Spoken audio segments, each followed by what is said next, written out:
അനുഭവങ്ങളിൽ നിന്നും പഠിക്കേണ്ട വലിയൊരു പാഠമുണ്ട്.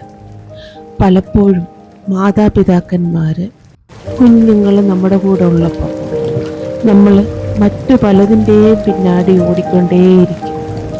അതൊരു പക്ഷേ പണത്തിൻ്റെ പിന്നാടിയാവാം, സ്വത്തുക്കൾക്ക് പിന്നാടിയാവാം, അംഗീകാരങ്ങൾക്ക് പിന്നാടിയാകാം, പവറിന് പിന്നാടിയാകാം. പിന്നീടൊരു സമയത്ത് നമ്മൾ കാണാതെ പോയ നല്ല നാളുകളെ ഓർത്ത് വേദനിക്കുകയും പറയാതെ പോയ വാക്കുകളെ ഓർത്ത് ഉരുകിത്തീരുകയും കൊടുക്കാതെ പോയ ഒരു ഹഗ്ഗിനെ ഓർത്ത്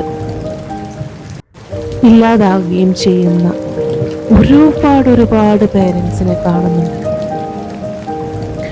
ഒരു വേള അവരുടെ മക്കൾ വളർന്ന് അവരുടെ ജീവിതം തേടിപ്പോയിരിക്കാം. ഇന്ന് അവരുടെ ഒരു നോക്കിനും ഒരു വാക്കിനും ഒരല്പം സമയത്തിനുമായി ഏങ്ങുന്ന, ഒന്നുമല്ലാതായി തീർന്നു പോയ ഒരുപാട് പേരൻസ്, കളഞ്ഞുപോയ, കാണാതെ പോയ, നഷ്ടപ്പെട്ടു പോയ സ്വർഗതുല്യമായ നാളുകളെ ഓർത്ത് ഉരുകിത്തീരുന്ന, തിരിച്ചു കിട്ടാൻ ഒരു വഴിയുമില്ലാത്ത ആ നാളുകളെ ഓർത്ത് വേദനിക്കുന്ന ഒരുപാട് പേരൻസ്.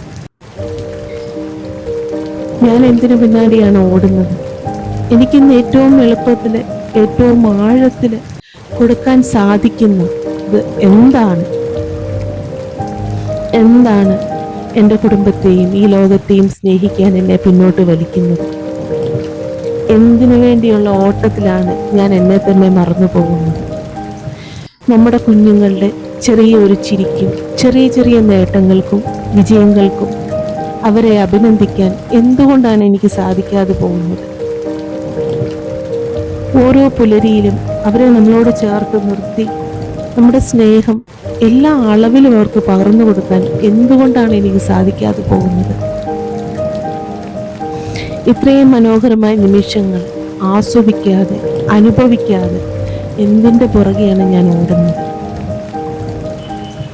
പിന്നീടൊരു കാലത്ത് ഞാൻ ഇരുന്ന് ഉരുകിക്കോളാം, വറി ചെയ്തോളാം എന്ന് ആർക്കാണ് നമ്മൾ വാക്ക് കൊടുത്തിരിക്കുന്നത്?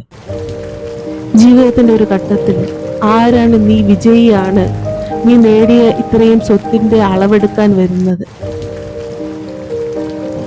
ചിന്തിച്ചു നോക്കൂ. നാളെ തിരിച്ചെടുക്കാൻ പറ്റാത്ത നിമിഷങ്ങളെ ഓർത്ത് വേദനിക്കണമോ? ഇന്ന് കയ്യിൽ സ്വന്തമായിട്ടുള്ള ഓരോ നിമിഷത്തെയും ഏറ്റവും പരിപൂർണമായി, ഏറ്റവും പാവനമായി ഉപയോഗിക്കണം.